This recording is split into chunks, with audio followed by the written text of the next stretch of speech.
السلام علیکم، کیسے ہیں فرینڈز؟ امید ہے کہ آپ خیریت سے ہوں گے۔ ویڈیو شروع کرنے سے پہلے آپ سے التماس ہے کہ جاذب ٹی وی کو سبسکرائب کر کے ویڈیو کو لائک کرنے کے ساتھ کمنٹس باکس میں اپنی رائے سے بھی ضرور آگاہ کریں۔ اسرائیلی میڈیا کے مطابق وزیر اعظم بنیامین نیتن یاہو خفیہ طور پر سعودی عرب کے دورے پر گئے، جہاں انہوں نے سعودی ولی عہد شہزادہ محمد بن سلمان سے ملاقات کی۔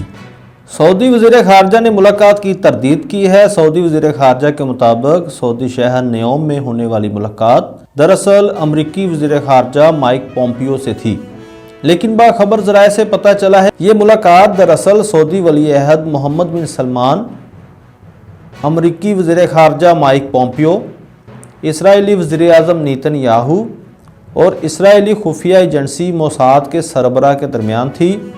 اس خفیہ ملاقات کا مقصد ایران پر حملے کی تیاری بتایا جا رہا ہے۔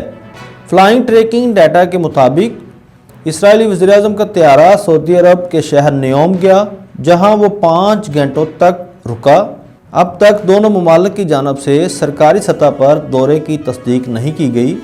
اسرائیلی حکام کے مطابق ملاقات میں اسرائیلی خفیہ ایجنسی کے حکام بھی شریک تھے۔ اس ساری صورتحال کے تناظر میں دیکھا جائے تو عرب اسرائیل تعلقات میں ڈرامائی موڑ آ چکا ہے۔ اس ساری صورتحال کو ناظرین آپ کس تناظر میں دیکھتے ہیں؟